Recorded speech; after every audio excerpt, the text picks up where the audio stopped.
Welcome back. When people hear shrooms, I know they think of one thing, umami.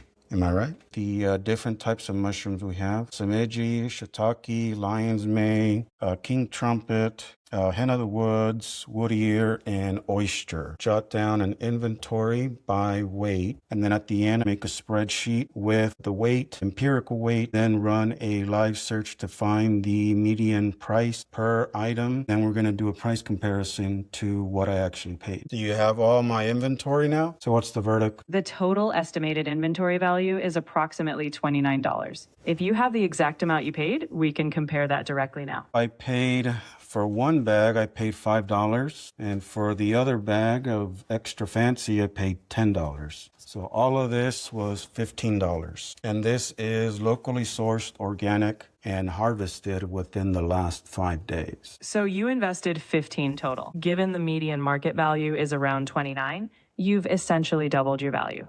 Plus, with that freshness and local sourcing, you have a great cost to value ratio on your hands. Okay. So if I was to use this to make, let's just say, a risotto, what would I be charging for this? Let's say the lion's mane and the oyster. If you're basing a dish on lion's mane and oyster mushrooms, you'd first calculate ingredient cost, about 124 grams of lion's mane and 125 grams of oyster. Combined, 249 grams, roughly 0.55 pounds. Using the median rates we estimated, mushroom portion would cost you around $7. Pricing a dish, you typically multiply food cost by 3 to 4 times to cover overhead, labor, and margin. So that dish might land in the $21 to $28 range, depending on your target margin and other ingredients. Always factor in your full plate cost. And what's the food cost percentage you're using? I didn't assume a fixed percentage yet, but a common target is around 25% to 30%. In other words, if your ingredient cost is $7, pricing the dish around $21 to $28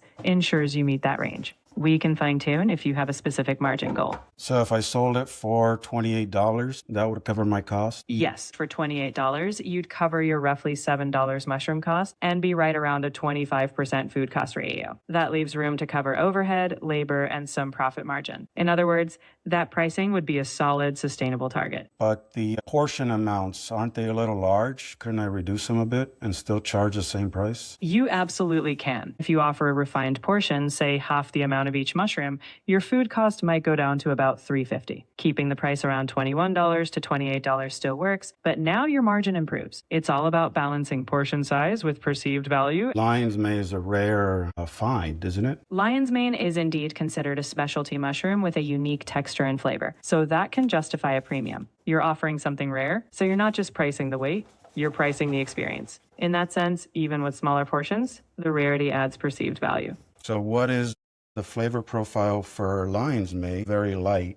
When I think of lion's mane, I think of the fake crab, so seafood. Exactly. It absorbs other flavors well, so it's perfect for seafood-style dishes or with light aromatics. Highlighting that in your dish gives you a lot of creative flexibility. So I also have the wood ear and sameji. That always takes me to soup and broth, so I'll be using that to make some quick broth later for lunch. Still have a little bit of that chicken broth that I made from the Costco carcass. So I'll be flavoring that with the sameji mushrooms. Then we have the king trumpet. This is, to me, the one that you use like a piece of meat, steak. You sear it, score it, sear it, and you can baste it. And it has that meaty flavor. You do need to cook it all the way through, otherwise it's pretty tough. That's exactly the right approach. The king trumpet's dense texture really does shine when treated like a protein, seared and basted, layering textures and flavors perfectly.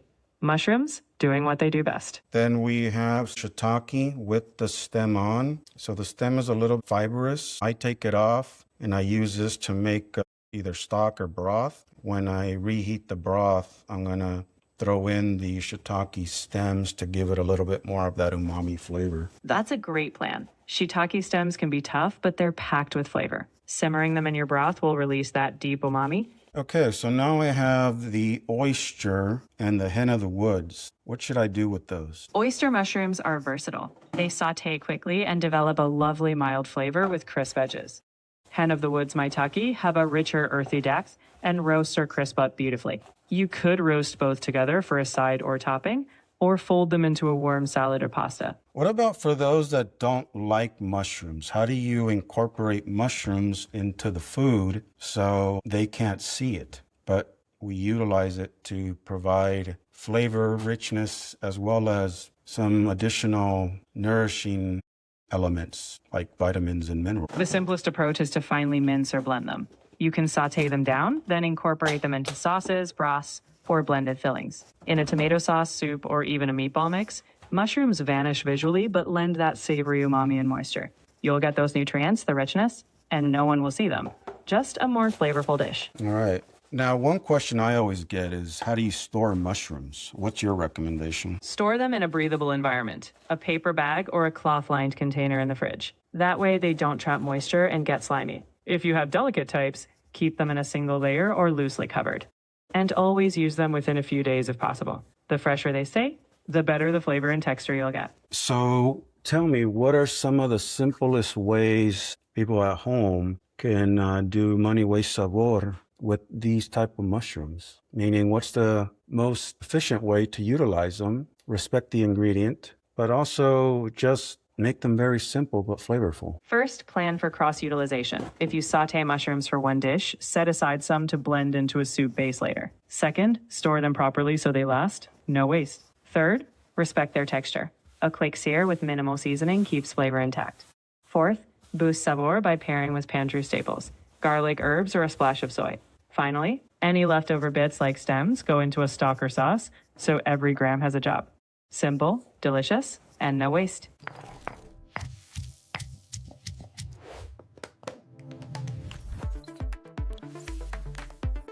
All right, so let's talk fungus. I picked up some mushrooms, specialty and regular, all organic, all locally sourced, and I only paid $15. Yet, if I had purchased them at the store, I would have paid twice as much. So what can you use them for? Let's find out. So, we'll get some oil on these, right?